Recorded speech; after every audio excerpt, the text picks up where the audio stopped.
Finding the Unicorn in You is a podcast that seeks out individuals that are unicorns in real life and shares their stories with you, the listeners. Their stories tackle real-world issues. In some episodes, these may include sexual assault, substance abuse, suicide, homelessness, and more. By shedding light on these difficult topics, we hope the show can help listeners start a conversation. If you're struggling with these issues yourself and/or are having a crisis and would like to talk to someone, please call 988. 988 is a national suicide and crisis number. It offers 24/7 call, text, and chat access to trained crisis counselors who can help people experiencing suicidal, substance abuse, and/or mental health crisis, or any other kind of emotional distress. If you don't feel comfortable calling them, reach out to a friend, family member, and/or trusted individual, because the minute you start talking about it, it gets easier.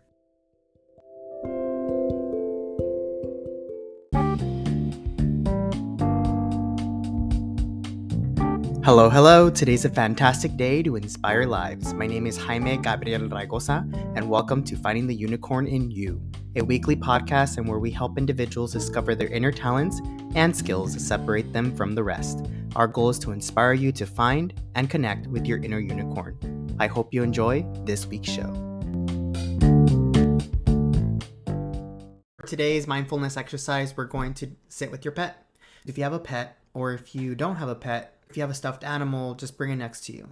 So what I would like you to do is sit near it. If they're furry, see what kind of texture they have, feel them. If you're next to an item, just feel it, feel the texture, and see how does it feel between your fingers. Pet them and just focus on their reaction with your touch. Consider the markings on them. What pattern are they? Really describe the characteristics in your head of what the animal or the object looks like. If you have a smaller pet that you can hold, hug them. Hold them in your hand. Put them close to you and embrace them. If you're listening to this outside of your home, then think about favorite things about this item or your pet. Why do you love them so much, and what brings joy to your life by having them near you? How would they bring you comfort if they were right there with you? Think about the fondest memory you have with them, and why do you like it so much? What made you happy about that moment? Really embrace it. Now, I want you to continue thinking of these happy thoughts. And whenever you're feeling down, or if you're feeling angry or upset or anxious, think of the memory, think about how they feel, think about how happy it makes you for having this pet or this item in your life. I hope this little mindful exercise helps. Without further ado, I hope you enjoy this week's show. Today, I have two individuals with me. They started their own consulting firm, and they have been in mental health services and various different services from all over Orange County. It truly inspired me to even start my podcast, to start my business, and I'm really excited to have them here today. So I'll let them both introduce themselves. Hi, so thank you again for having us. So super honored.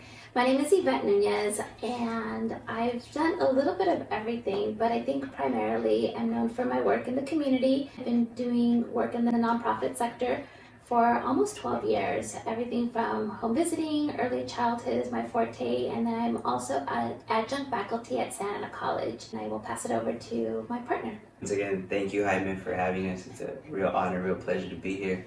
My name is Luis Estrada, and I have a decade of commiserated experience in logistics, manufacturing, warehouse type employment. The theme of this podcast is Finding the Unicorn in You. And the reason I chose both of you is because I think that you're both super unicorns. You inspire people. This is exactly what your business does. You help people grow. You've hosted a very successful event, inspired a lot of individuals in the audience. So what made you want to start your consulting firm? Well, thank you for those compliments, and I think you are a big part of why that event was so moving and so inspirational for the people that were there. We could not have pulled that event off without you. Thank you again for that. I think the reason why we wanted to start the consulting firm was I was kind of already doing the work, and I was already having that reach.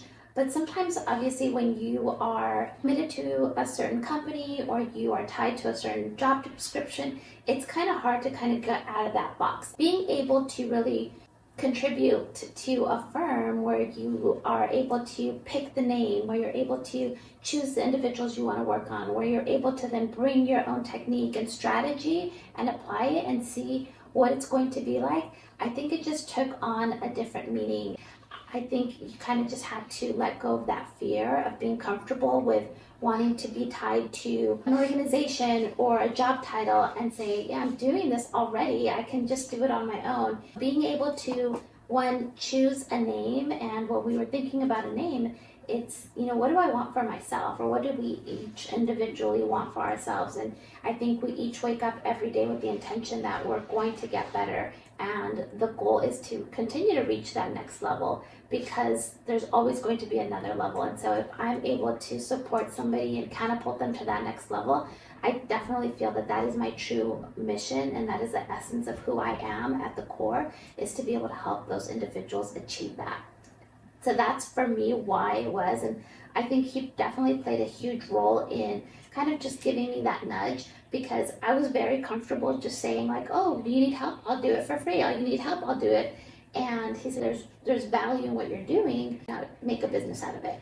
So the reason why I was so enamored with starting our own business, our own consulting firm, I've been employed from the age of 18 to 28, and I started to read more upon leadership, and I just fell in love with it. It just became a passion of it. And then I started to write down and notice some patterns from when I started to be in the workforce up until now. And I noticed there was always a gap in leadership. I never had real leadership in any of the jobs I ever worked with. I had managements, managers, supervisors, and the more mentors I sought out, the more courses I bought, the more books I read, the more I noticed that the people that were supervising, managing these teams, these jobs, warehouses, they weren't real leaders. It was that void. That's what I wanted to do. I didn't want to be tied down to one single job, one company, one organization, and work for them. I wanted to build teams, to coach teams.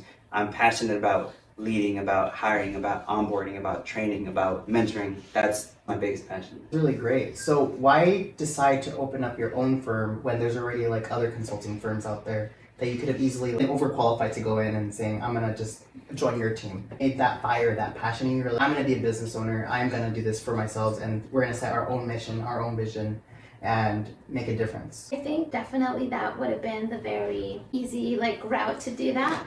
But I think what we wanted to do was kind of just challenge the status quo. And so if you think about it, most consulting firms are very niche, and so it's like you're gonna look at a consulting firm that's going to focus on one specific area, whether it be manufacturing, whether it be, you're looking at leadership development.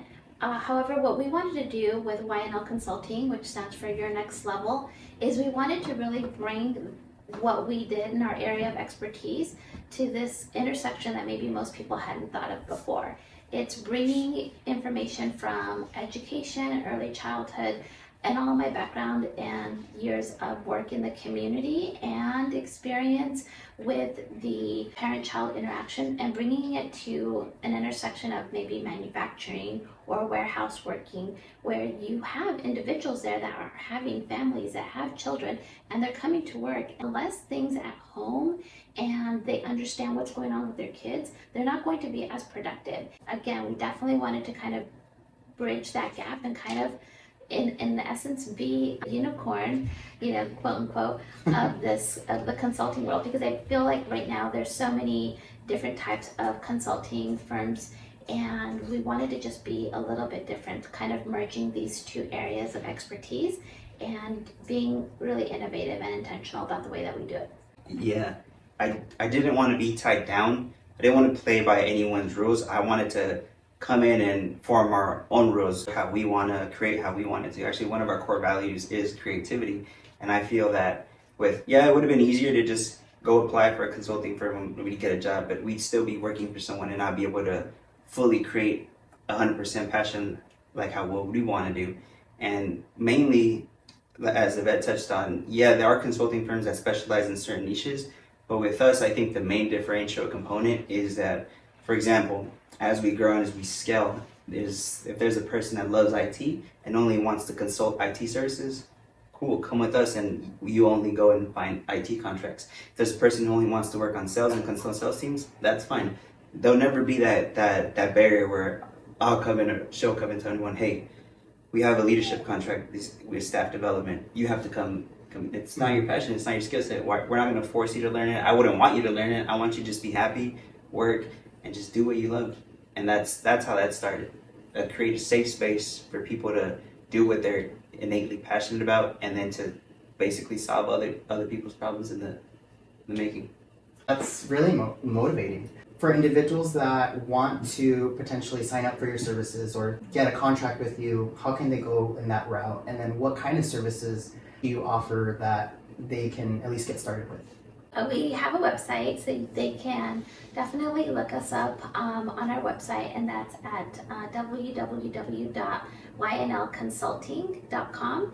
And there we have our email information, so they can send us an email and we'll go ahead and reply. And right now what we've been doing is, as everybody's kind of getting back into the workforce, we do have a couple of presentations. I've been doing a presentation on the watercourse way that kind of is helping everybody kind of get back into the flow of working and how they can really maneuver their way through some of the challenges that we're facing, as you might have to go back into the office or you might have to be a hybrid worker, but then also how are you going to adjust to post-pandemic life. I have curated a presentation where I equip the individuals with like a survival toolkit, and we talk about things that are going to be important as you continue to navigate these different things that you're encountering in this post-pandemic world. So we have that, and then there's also things that we can be doing in regards to like leadership assessment. So that's something that Luis could go in and do, and he could talk to whether it be the director and figuring out like, how can you help me with my chart, or how can you help me with certain things? And so he'll do kind of more one-on-one consulting with some of the upper leadership, and he could do sit-down consultations, or we can just kind of come in and assess, and we can also do things in regards to employee appreciation. So how are we going to ensure that those individuals feel appreciated, and what are their appreciation language, right? We know that there's love languages, but also your employees want to be appreciated in a certain way. Mm-hmm. And the more that you know about your team members and the people that are in your working with you, then the more that they're going to be able to work in unison to be a more cohesive team, and you're going to be able to understand them a little bit better. That's really good. I love the fact that you're customizing every person's experience, because a lot of consulting firms have a set model and they'll never leave that model. You're going to go through this like 5-step process regardless of the fact, but your organization customizes based on what the needs are, and it's very rare to find that, and I think it's special when you see that, because you're creating a collaboration with your client. Absolutely. You're allowing them to have an opinion and say like, hey, this is what I need, so can you modify my program to be this way? Yeah, I think so, because consulting, it tends to be sometimes very cookie cutter, but I really believe that it's not a one size fits all. So I really take the approach of how you individualize with children and with families, and we need to honor whatever experience they have and tailor your approach and make sure that those strategies are going to be strategies that are going to be beneficial. And the way that you do that is kind of like a dance. So it's kind of like, you follow the lead, and then you kind of take a step back and be open to learning something from them, because they might have a new dance move, so to say, that they might teach you. And so being open to just laying out a dance floor and being able to support them and maneuver their way through that. And so I think that's where we kind of come in, and we're taking a look at the whole holistic picture. So everything from, what is it like, their culture, what is it like, what was it like before? So kind of really doing and assessing all of those aspects, from surveying the team members of like, what did they like about their previous employer, or what caused them to leave their previous employer and now they're here. And so maybe they have a skill set that they're not utilizing at this current employer. So how do we make sure that everybody's able to reach that potential and their next level while they're in that new role? What do you think is one of the most common barriers that you find owning your own business, especially in this field? That's a really great question. We have encountered a lot of barriers. One of the biggest barriers is that a lot of people just think that you are kind of just trying to sell them something that they don't need. Peeling back the layers, we have spent a lot of time figuring out, we want to add value to someone. We're not going to be there and say, you need our services if you don't. So we are really tied to the belief that if we're able to help solve problems, then we're going to bring value to that individual or that organization. The more problems we're able to help you solve, the more valuable we become. But in that is really that relationship. I think in order for you to be authentically good at what you do, you also need to be authentically genuine in the relationships and intentional in the relationships that you build. Barrier might be is that sometimes people don't want a relationship. They just want, just tell me what I need to do and move on. And so I think that might be really answering your question, might be one of those barriers. Exactly. And even when I work with clients right now, this lifestyle that we have right now is instant gratification. Mm-hmm. People don't want to wait. However, the type of work that they want, the type of results they want to get, it takes time.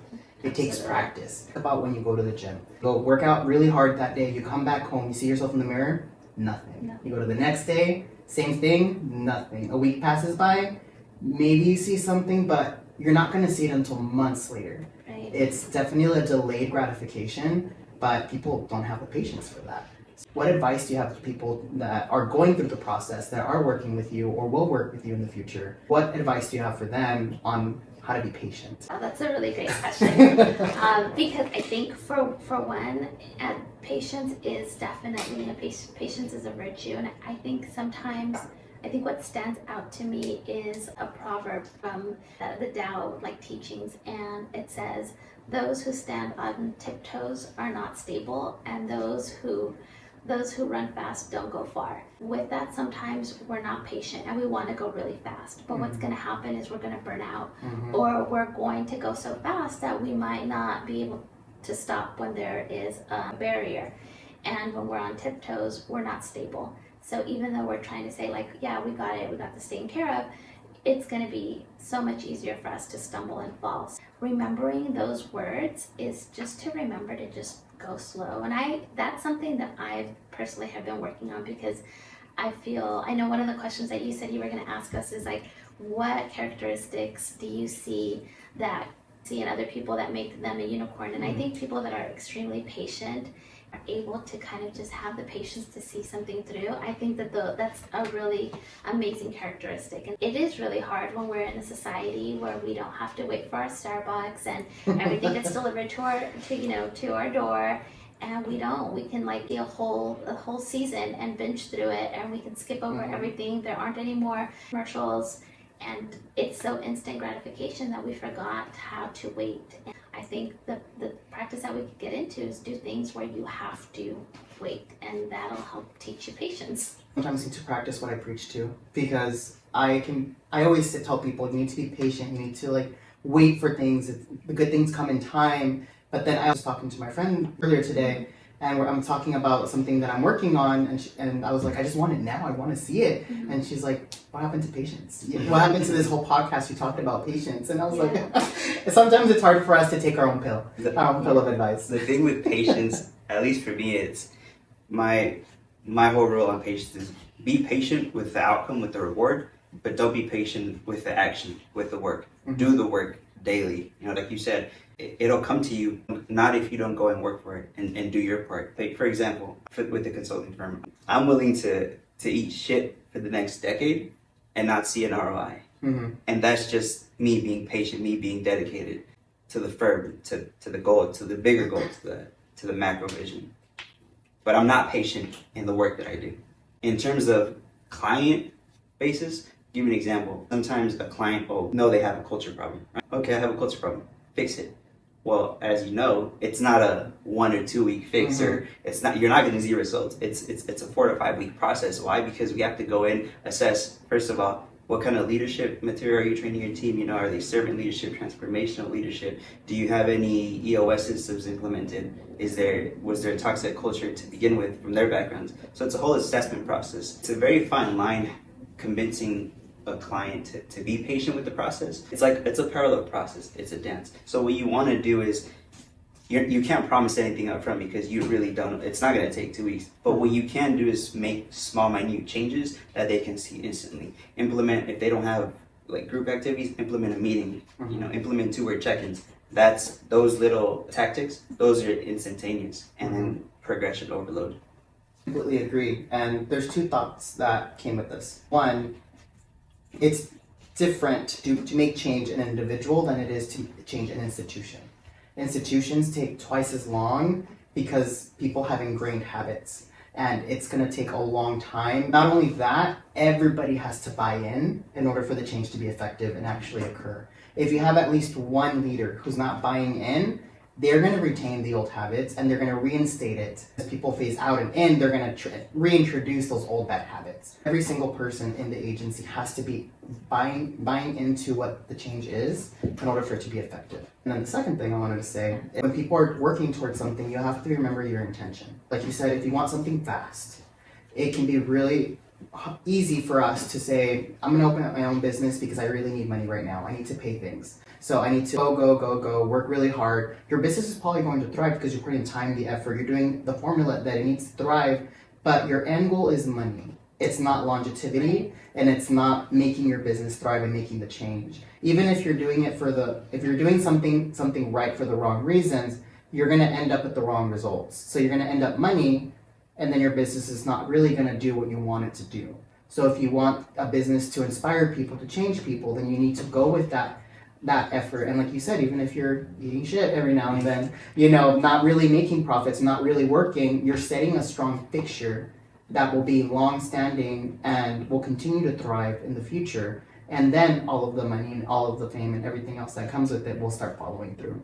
Yes, I definitely agree with that. I think that's why we've really been focused on collaborating and partnerships and trying to support other individuals like yourself and other individuals, because we see the value in being able to be intentional about the relationships and the people that we want to support and the organizations that we want to support, and really rally around all of those causes and those communities, because we know that I'm not expecting to have every single contract, but the more that I see, the more people see that we're genuinely invested in making sure that they all improve. Because I think it's one thing, we are always telling that story of I did this and I did that, and then we're telling the story of he did that, but I want everyone to start telling the story of we did this. Yeah. So I think that we can get there slowly, incrementally, intentionally. With patience, we'll get there. It's amazing because in your own firm, you get to choose who you want to work with. We have a set of core values, and when even during the initial meeting, we always refer back to our core values, our mission statement. Does this client align with our core values? Mm-hmm. And automatically, if they don't even hit two of them, then it's already a no. Because we know what we stand for, we know what we value, and if that person isn't going to be on the same wavelength, then we're always going to butt heads. They're not going to like what we do. We're not going to like how they view us. So it's just, maybe it's not the best fit. We're not the best fit for you. Yeah. There are other firms, but maybe it's just not us. And that's very important, because as you start growing, you start getting more consultants, you start getting more staff helping you, they're going to be watching you at what clients you're allowing to work with and how they treat your staff and how they treat you. Mm-hmm. So if they see somebody that it doesn't really align with what you're doing, they're going to be like, they're compromising, they're selling out. And then slowly that starts hitting your business reputation. Exactly. Absolutely, because at the end of the day, it's not going to be about the money. It is going to be about what aligns with our core values, and so what we find important. And so that's the same thing of individuals that want to work with us and the individuals that we're going to work with and we're going to help and support, is we're going to utilize that. And it's going to be very easy, because sometimes people say like, well, how do you know who you're going to work with? And I think coming up with our core values, we really looked at it as a self-reflection, as an exercise, and it took us a really long time to kind of whittle down like what it was that we wanted to do. So we went through so many different values and finally settled on the values that we had, and we said that these were the values that we were going to not only hold ourselves accountable to, but then also hold ourselves accountable when we're choosing contracts or choosing to take on different projects. Going back to what she said, it was an 8-hour process. Back to touching on foundations, it's very important that any business, even a small startup to the big corporations, you start on those simple foundations. What are your core values? What's your mission? What's your vision? What are your goals? Because from that, it's like building a house. You're not just going to build the roof and then go down. You build the bottom, you lay the foundation, and then from that, you build. And it was very essential and important for us to do that up from the beginning. And you only get one last thing. You only get one reputation. Mm-hmm. What you're known for, one bad review, word of mouth marketing is growing right now. So that was important for us. In terms of our core values, been saying them, but we haven't actually named them. Empathy, maximizers, creativity, integrity. That's great. I know you got a little bit ahead of me with my question with patience. So I know the quality that you said that is big for you is patience for you as you're looking at somebody who is a unicorn. So for you, what qualities do you feel are unicorn qualities? I think you could be a unicorn in anybody. We're not that different. We're not that special than anyone else. Neither is the most successful. Who's the richest guy right now? Elon Musk, Jeff Bezos. They're the richest people in the world. Really nothing separates them other than their will, their mindset. They don't give up. I just had this conversation with someone days ago. It all comes down to what you're passionate about and how resilient you are. Don't give up. For us, no one wanted to meet with us for the first 4 months because we're just two people. We weren't accredited, we didn't have reviews, we didn't have any social media, we didn't have a website. It's just two people. There's times probably wanted to quit, but I'm just so passionate about this and goals and what I want to do and what we want to do with people that I just don't quit. Life throws you curveballs, life throws you lessons day in and day out, and it's gonna knock you down and it's gonna kick you while you're down. Sometimes for a week, sometimes for a month, sometimes for 6 months, but it's your duty, it's your responsibility, to contribute to yourself, to society, to not give up. Everyone has the ability to be a unicorn and to be something special, to do something special. It's just a matter if you will it or not. I agree. And to quote Myra Roman, who said, you don't have to be the smartest, you don't have to be the most talented, but as long as you're consistent, you're going to get there. Those two are really strong qualities that people need to be unicorns. Flipping the script a little bit, doing a little bit of reflection, what makes you both unicorns? I think for me, forget that you're that unicorn. Being able to kind of take a step back and self-reflect. I definitely feel that I'm pretty good at doing that self-reflection, but also just my nurturing side. I'm a mom, and for me, I'm definitely a big caretaker. Being able to be empathetic, being able to listen and genuinely listen and be able to be thoughtful and caring and pay attention to those details is what makes me, a unicorn. I think with that, I've had a number of students come through Santa College. To quote, Maya Angelou, it's not the things that you do, but it's how you make people feel that will always stay with them. And so I definitely feel like I have that ability to make people feel a certain way, whether it be with a lecture or the interactions that I have or a home visit or some way or somehow that I've touched somebody's life. And so I feel like I have that ability to do that. Going back to Myra's quote, which she had said, you don't have to be the smartest or the most talented. I agree because I'm not the smartest and I am not the most talented. And I do know that. And that's also where you have to be self-aware and know yourself. You know what you're good at and what you're not, and where you have to drop the ego. But what makes me a unicorn, my mental fortitude, my discipline, my grit, my ability to not give up, stems from my childhood. I grew up without a dad. My mom wasn't there. I've been poor. I've been homeless. I've been deserted. All of that my past built me up to this moment. So anytime that I have a hard day or I feel like I'm not getting stuff done, this might sound a little dark, but I go back to that mind frame, to how I felt as a little boy, and I come out of it. I use it as my superpower. I have that conversation with that little boy, and I say to myself, look man, you made it through this. You can definitely make it through this. And I pick myself up and I go. And it took a while for me to go back to relive those moments because I couldn't do it without analyzing and breaking down. I was just scared, but now I know how to harness it and I had to channel it for my benefit. There's an activity that I like to do with my staff. Imagine yourself holding a candle. You're trying to go through life and there's going to be a lot of wind. Each different obstacle, each different thing that you go can sometimes blow out the candle completely and you're going to have to relight it.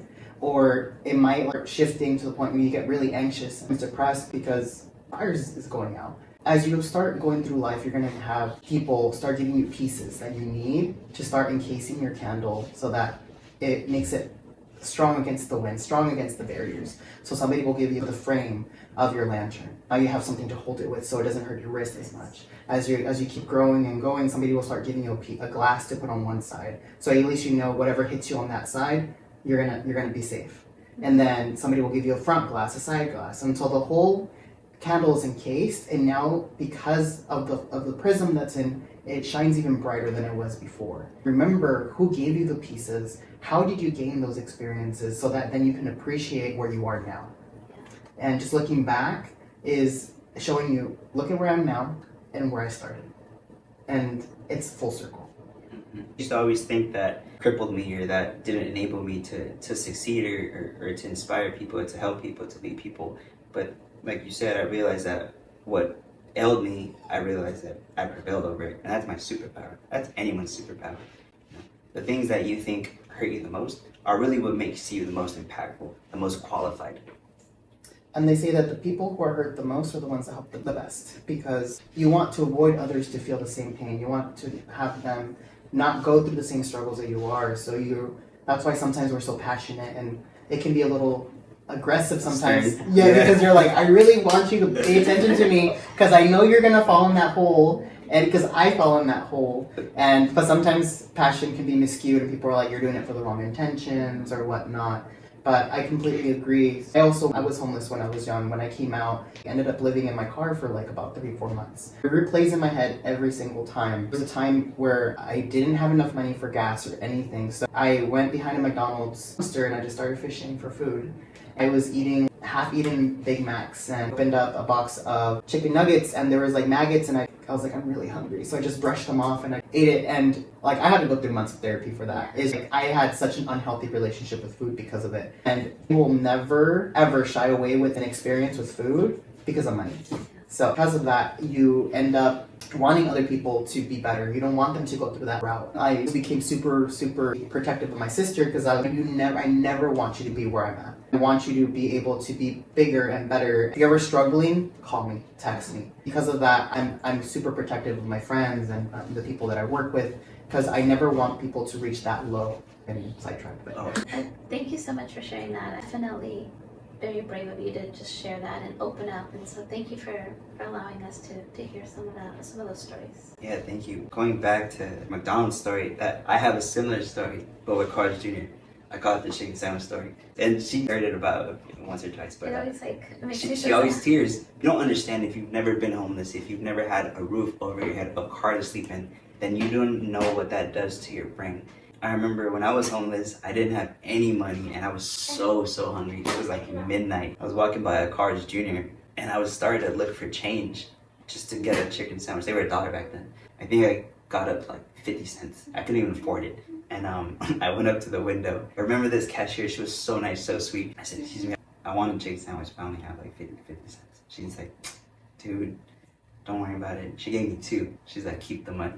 And that, it always makes me cry because I remember how pure-hearted that person was. I never want to go back to that. I'm the same way with food. Cost this X amount, let's do it. Because I know what it's like to go to sleep hungry, to go to sleep with only water, and to go to sleep with air. Never want to suffer from food. And then with your sister, I have 3, but I'm very stern and tough love. Like, hey, you need to do this, and I'm rigid. And she's like, why? She was a baby. She didn't remember me going homeless. And because of how we grew up, I had the hardest time to establish a relationship with my sister, my younger sister. And it was so difficult for us to have a conversation. It wasn't until about a year ago that we had difficult conversations about our past, how we viewed it. We remember 2 completely different things. She doesn't even remember me as I don't remember her stories. And just all that energy that was spewed, and I cried so much. I cried for like 4 hours, back and forth. And yeah, I tell her all the time, like, hey, don't do this, because you weren't there, but I know what it's like to hit rock bottom, and I don't want you there. And even then, going through it at that moment, I always thought I was going through it. I was like, oh man, this is the worst. This is only death can be better. Which I went through anxiety, depression, suicide, but that wasn't the answer. That didn't make me better. It only made it worse. I'm so rigid on her because I don't want her to go through those same things. Yeah, I was very fortunate though. I could have lasted a long time on the street, but what helped me was I was working at CR as a lifeguard at the pool. And my boss was very kind. And he noticed one day that I ended up parking like across the street because I didn't want to like be late to work. So he saw me getting ready in my car. And you know, when somebody lives in their car, as much as discreet as you want to be, it's pretty obvious. You can tell. All of your stuff is there. But that day I walked over, he gave me the keys to the pool, and he's like, hey, I just wanted to let you know, I think I'm going to promote you to a lead. It's not going to be on paper, They didn't get a raise or anything until like next quarter, but I'm gonna promote Isley now so you can start getting experience. What that means is that you're gonna have to open and close the pool. So you're gonna have the keys now. Your job is to go inside, make sure no one's inside, and the earliest that people get here is 6 a.m. and the latest is 6 p.m. So nobody passes by here during those off times. So if anybody's here, no one will notice. And he was being very discreet, basically letting me know, hey, I know you live in your car. You can stay in the locker room, and so at least you have some shelter. Yeah. After I graduated from college and I got my first job, I went back. And because of you, I had shelter for an extra couple months. I know you know. And he's like, I just didn't want to tell you. It wasn't my place, but that was a little bit that I could do. Yeah. So I was fortunate because of him. And because I was still trying to figure out who I was, I just decided to go to a gay bar. It was my very first bar in Riverside. It was called VIP. Went with a silk button-up, slacks, and shoes to a gay bar. Or looking at me, and this drag queen came by and she said, hey, you're not really from around here, and you're new to the scene, huh? And I was like, what do you mean? How do you know? The silk shirt. She's like, the silk shirt. She's like, you're overly dressed. It looks like you're over here trying to like go to an interview. And I was just like, I'm sorry, I don't know what to do. I felt really comfortable with her, and she started talking to me, and I ended up crying, and I told her about my situation, and she let me stay at her place. She's like, without hesitation, she's like, you can stay at my place as long as you want. Stay on my couch, and once you get back on your feet, you can leave. You don't have to pay me rent, you don't have to give me anything. And because of her, I met other friends, and then I got my own apartment after that. So it's people who help you in your community that are just willing to just be selfless to help you move up. It's just blessings in disguise. Now looking back at it, I don't know how you feel about that experience, but for me, now, I'm so grateful for everything I experienced, from even the worst of days to the best of days, because that's what molded me, that's what shaped me. Those experiences have led me to become the person I am today, and because of that, I am able to be better at my job and what I do and help people. I come from a place of love and passion, even though it doesn't always seem that way. No, I agree. Tying it back to the unicorn, I think these qualities, even though we went through such hardships, allow us to be the unicorns that we are because of that knowledge, that experience that we have. Now we can help others. When I first got into homeless services, I was a brand new case manager, and I had applied to so many different agencies, and nobody would hire me because you need experience. You can't get experience without having experience, which is the whole catch-22. So I was very vulnerable, and I decided, you know what, I'm going to apply to homeless services, and I'm just going to tell them that I was homeless. I told my story to the director. She was interviewing me, and I made her cry, which made me cry. We were both crying. The receptionist said, they treated you really bad during the interview. And I was crying. You were crying. So he went up and went to go to HR and saying, this director's making interviewees cry. It was this whole thing. It was just misinterpreted. Yes, and I got the job offer that afternoon. And one of the very first clients that I got, LGBT youth who was on the street. And he had been approached by many individuals, and he would refuse services. So when I came up to him and I told him hey, I'm working in homeless services and whatnot, and he's like, I'm tired of you guys always coming to here and with your pompous smiles, thinking you can fix my life when you don't know what I've been through. And then I told him, why are you assuming that my life? I was like, what makes you be a person that is allowed to label me if I'm not labeling you? And then he was like, why are you talking to me like that? And I was like, because I used to be where you're at 6 months ago. I was on the street. I was over here picking trash for food. I was over here, and I was basically naming every single thing that I did. And this kid was just looking at me, and he's like, we can do something. We can work together. So because those experiences, it allowed me to reach a population that I would have never been able to help. I was able to get him his own apartment. I was able to get him a job. And now he's thriving, and it's just because of these little experiences that I've experienced. Now I'm able to reach out a hand to someone that I would have never been able to do before. Experiences are your best professors. The best lessons in life are broken hearts, empty pockets, failures. And because of what you went through, you're able to be that mentor, be that leader. You don't assume where he's been. You know exactly where he's been. You've been in those shoes, and you know exactly how to get out.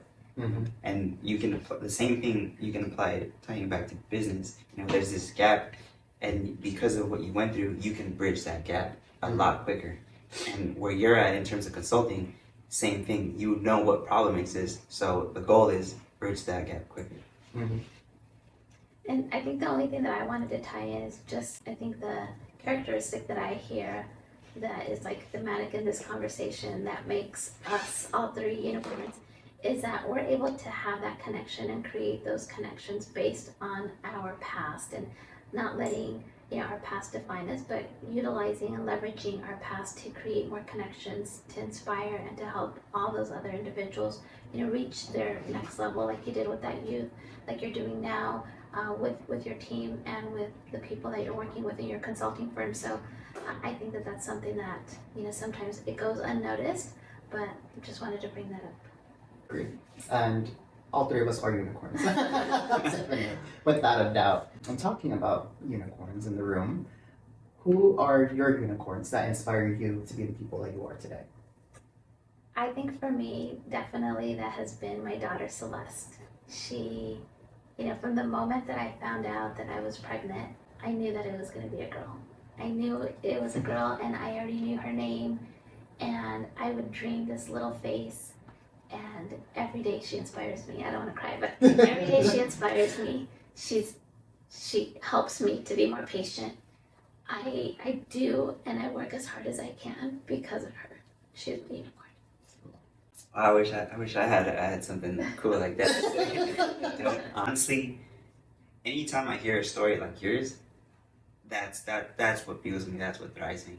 That's amazing to know that there are people like you, like me, that they go through hard things in life and they're just able to succeed. One of the biggest business guys I follow is named Andy Frisella. That's who, because I lacked a father figure, I always searched for father figures in others, and I always followed the wrong people.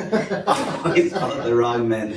They weren't even men, they were just boys, drinking, doing drugs, being loud, fighting. So I mimicked that, and it didn't work out for me. Yeah. And it wasn't until I wasn't self-aware, and I had a long journey into self-discovery, into who I was truly, looking at myself in the mirror and say, hey man, who are you?